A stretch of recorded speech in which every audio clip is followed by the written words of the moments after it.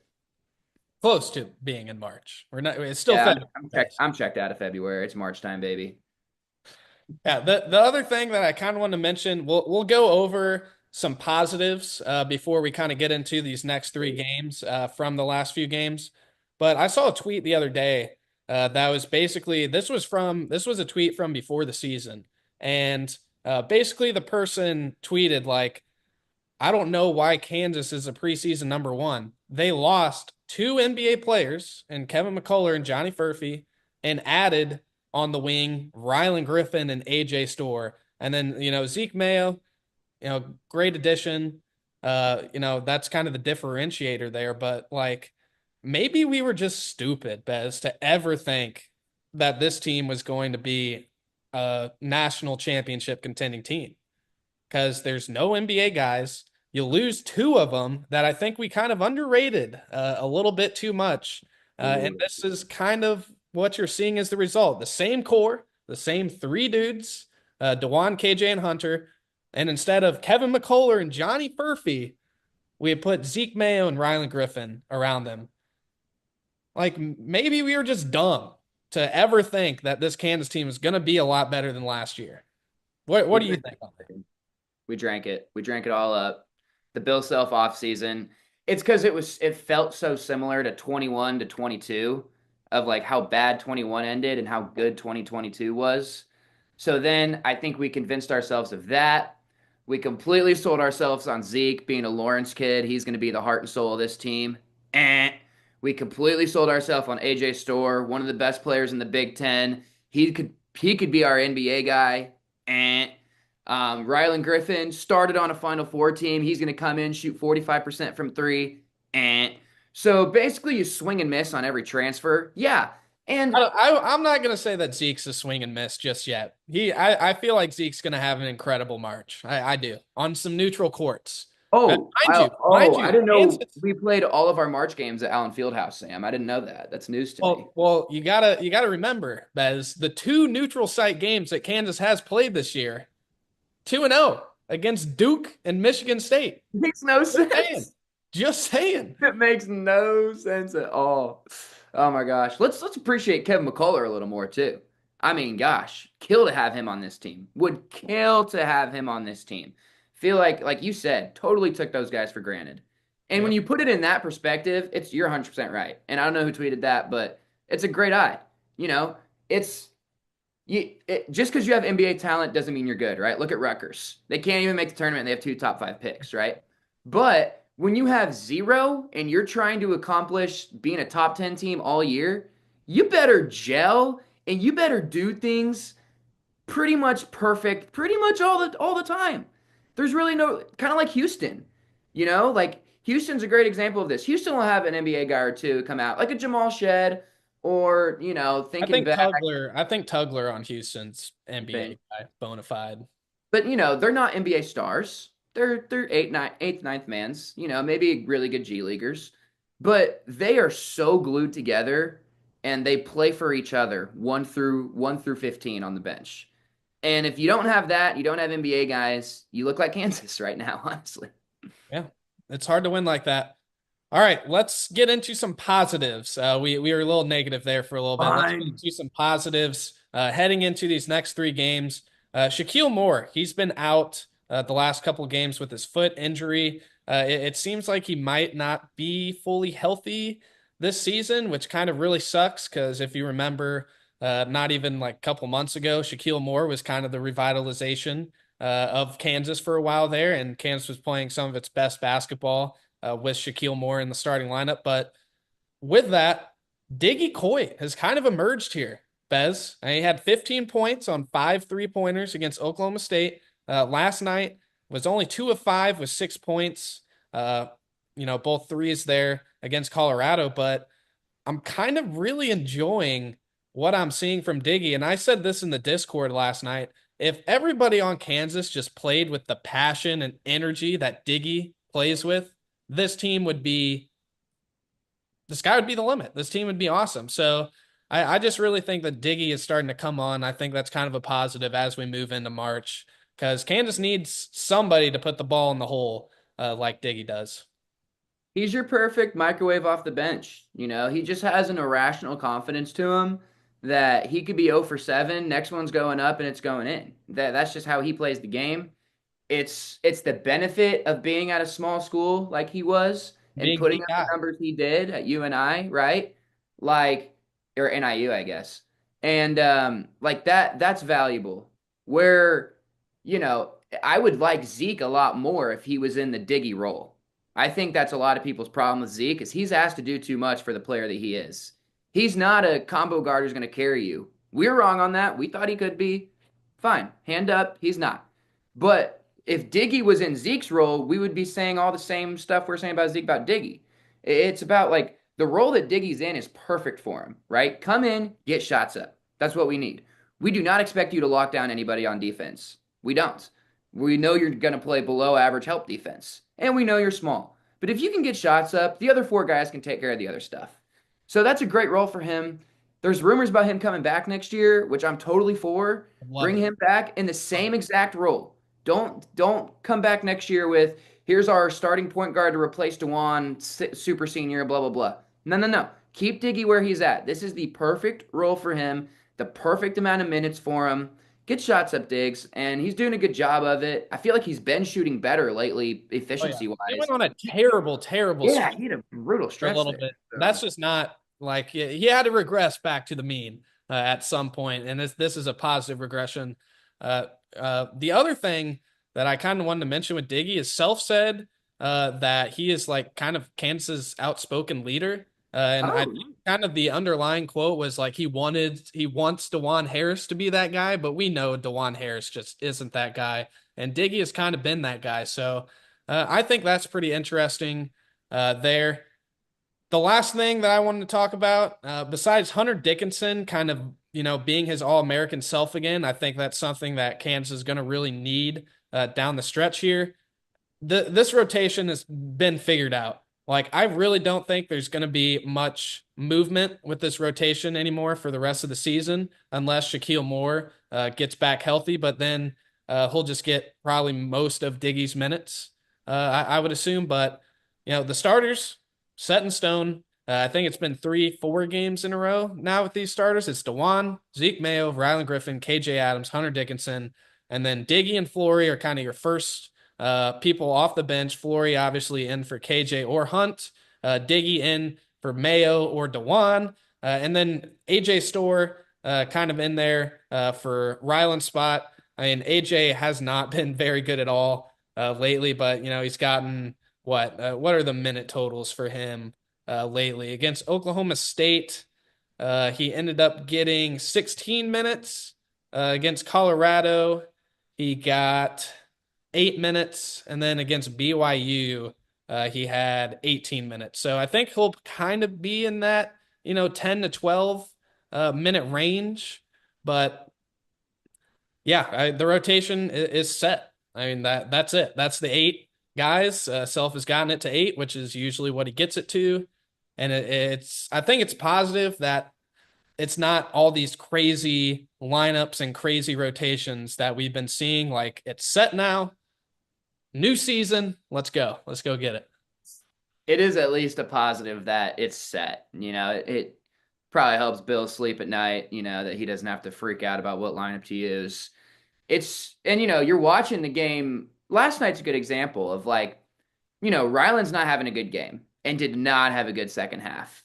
Didn't hit an open shot, it felt like.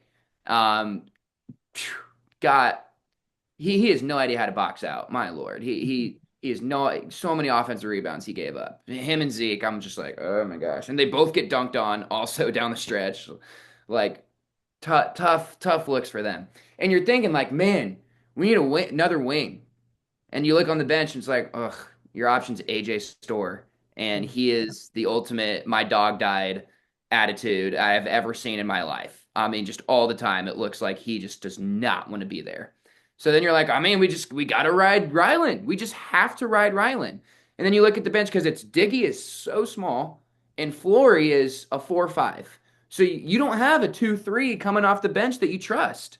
So I think that's the only negative part of it is that unless AJ, I'm tired of doing the unless Not AJ. happening. It's not happening. There is It's no like unless there's AJ, no Bez. There more. is There's none. no more. It's over. He can maybe give you 8 points on a decent night, but Big it's maybe. honestly more 7 in my opinion than 8. Shaq comes back. That's great if he does. That's just another small guard. So you're asking Zeke and Ryland to do so much, and they're just straight up not capable of it. That's just not the players they are. It's not fair to them, and it's unfair of us to expect that out of them. But we got to expect it out of somebody.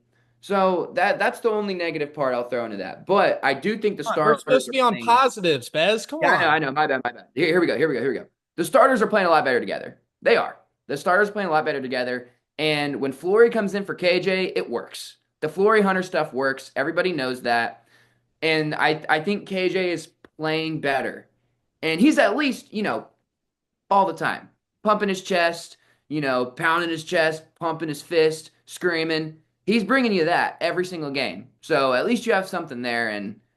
But I think Dewan's got to go up a level. But what's the level?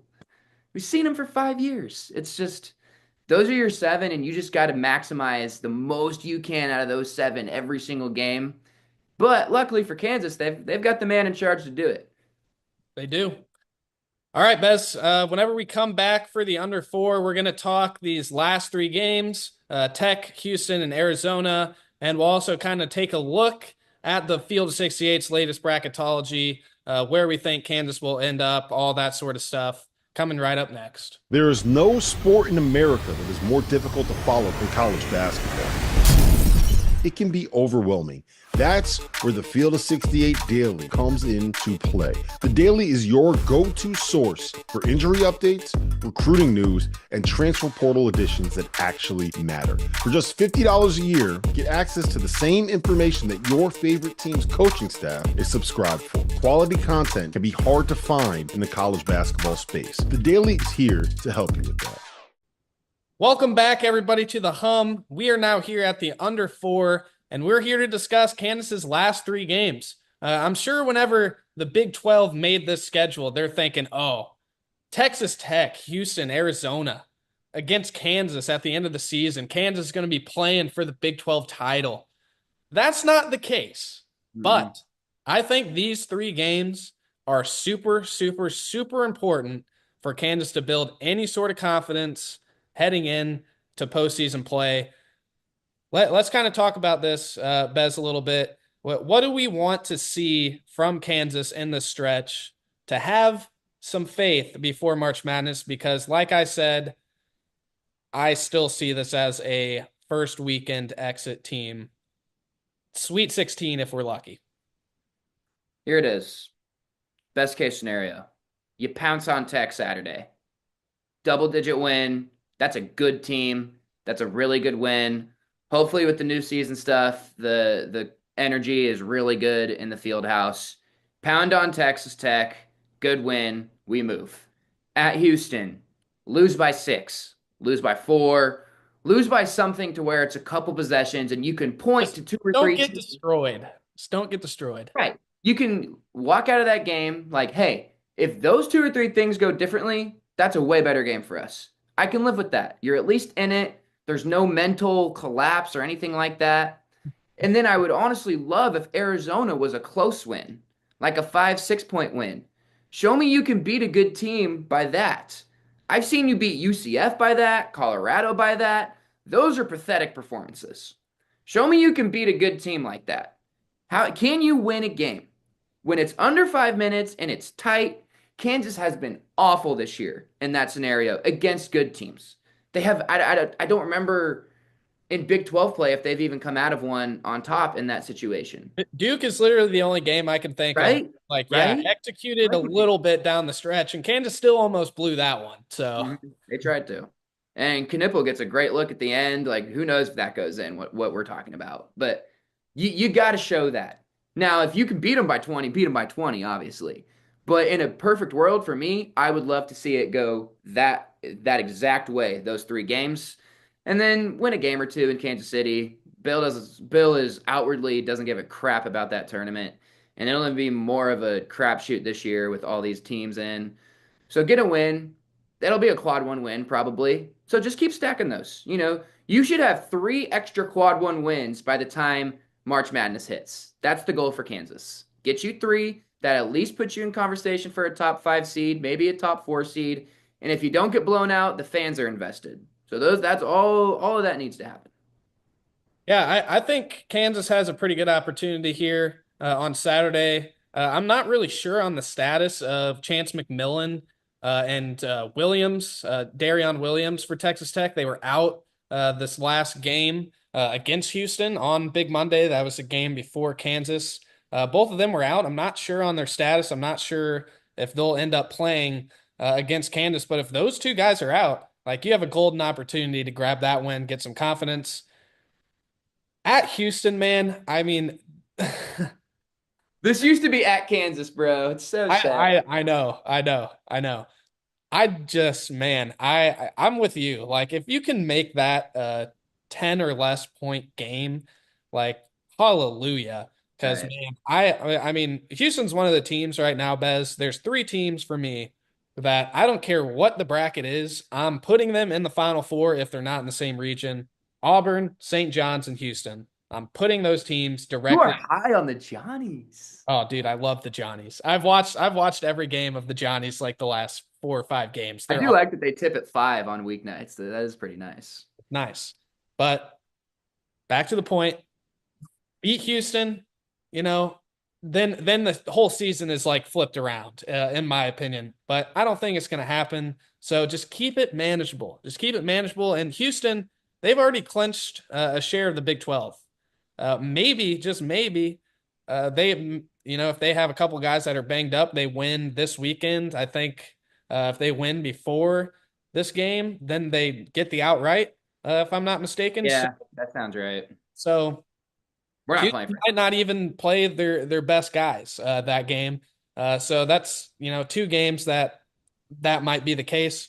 And I'm with you. I want to see an absolute battle against Arizona, and Kansas comes out on top due to some Allen Fieldhouse magic, propel you into the postseason. I Amen. think that's what this team needs. But let's predict, Bez. What will KU's record be across these 3 games? I'm just gonna say 2-1. Just gonna say 2-1. I'm never gonna actually pick them to lose at Allen Fieldhouse, and I have no faith in them to beat Houston. So pretty easy for me, 2-1. I'm gonna do the same. I'm gonna go 2-1. I think Allen Fieldhouse is gonna be insanely amped up. I'll actually be back in Lawrence Yeah. for the Texas Tech game this weekend. I'm excited to come back. I've been, stuck here in St. Louis in my parents' house for uh, quite some time. So yeah, I'm excited to be back. All right, let's take a look really quick at the Field of 68's latest bracket. In the latest bracket, Kansas is a 6 seed playing the 11 UC San Diego. The Tritons, I'll tell you what, Bez, that is Don't one team. Oh my God, that is one team that I just do not want to see. Like, absolutely do not want to see. But right now, Kansas is a 6. Do we think Kansas will end up as a 6? Do we think they will be higher? Well, Sam, Bestology currently also has them as a 6. I do think they finish higher than a 6, though. Because if you do win those 2 home games, those are probably, they might even be both quad 1A wins, which is huge nowadays with the seeding. So I think saying a 5 is pretty comfortable. And I think they'll actually end up, depending if they get blown out for Houston, because that'll kill their metrics. But if they keep Houston close, win the 2 home games, you're giving yourself a shot to be a 4 seed. I think you're closer to a 4 than you are a 6, but right now they are a 6. I totally agree with Field 68 there.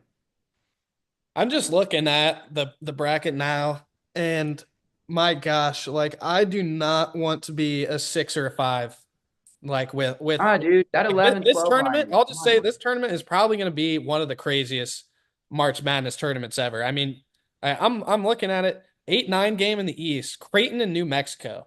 Like either of those teams, I think could easily beat Duke, easily.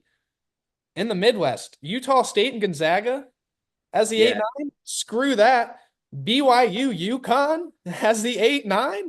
Like, what is going on here? What is going on? Like, this is Good on all of that. like, looking at the 12 seeds, you got McNeese. I don't want to play McNeese. No chance. Drake. I feel like Drake would beat Kansas by 20 points. I'm not even joking. Like, I'm literally not even joking They there. did just lose to Bradley, so that's maybe probably Wake Forest and Texas as the playing game at the 12 is like the only 12 in Yale. Like I haven't Dude, seen. I don't want Xavier to make it. I think Xavier'd beat us. Get them, keep them out. Keep them out. Get away from me. VCU, same deal. Get away, VCU. Yeah, that's just the 12s, Bez. You look at the 11s, UC San Diego, VCU, Oklahoma. I think Kansas probably beats Oklahoma, but Arkansas, Indiana, I don't Yeah. want to play Arkansas. Heck no. I have them playing Arkansas right now, and that matchup terrifies me. We already saw it. We saw how bad that can get. Just. Like the 4-13 looks a lot better to me. Jacksonville I don't want State, to play Akron, Georgia High either. Point, and Lipscomb. Like, please, please, please, Kansas 3-0, get the 4 seed. Please. North Carolina's won 4 in a row. If they squeak in, They're not getting it. No. what if they do though? I don't want to play them again. I don't, dude. They have dudes. Kansas has no dudes. Like, I don't want to play Georgia if they sneak in. I don't even want to play them. SMU? Maybe I want to play SMU. SMU, yes. Give Yeah, me I take SMU. OU and SMU. That's our we're stamping those two. Give us one of those two teams. If Kansas is a 6, yes. Like VCU and UC San Diego both just absolutely terrify me. Like that does not sound like fun. And the vibes with VCU, I'm still not over 2011, and I was 8. So, and if Kansas does get a 6 seed, give me Wisconsin as the 3 seed, please. Yeah, I'd like that. AJ Store 30 bomb, boom. AJ Store revenge game. That's why he's brought to Kansas is to beat Wisconsin in the round of 32. Maybe so. Maybe so. Well, all right, y'all. That's all we got for today. Things are looking up. Things are looking up, Bez. But as we always say, it always seems like with this team this year, it's, one step forward, 2 steps back. So hopefully Kansas just doesn't go 0-3 in the stretch. Kansas goes 0-3 in the stretch, then it's probably over. Then we're on the bubble. Yeah, even 1-2, you're not feeling great about that. 2-1. Jayhawks 2-1. Come on. Anyway, too. If you lose against Tech, but you beat Houston, that'll be fine. That'll be fine. I'm good with that. Don't lose senior night though. Keep one freaking streak alive. Gosh, you lose every damn streak this year. Keep one alive, please. I think they will, Bez. I think they will. All right, everybody. That is all we have today. We will see you guys probably after this Tech game and before Houston. I'll try my best to get another national guy on here with us to kind of chat through this. But yeah, that's all.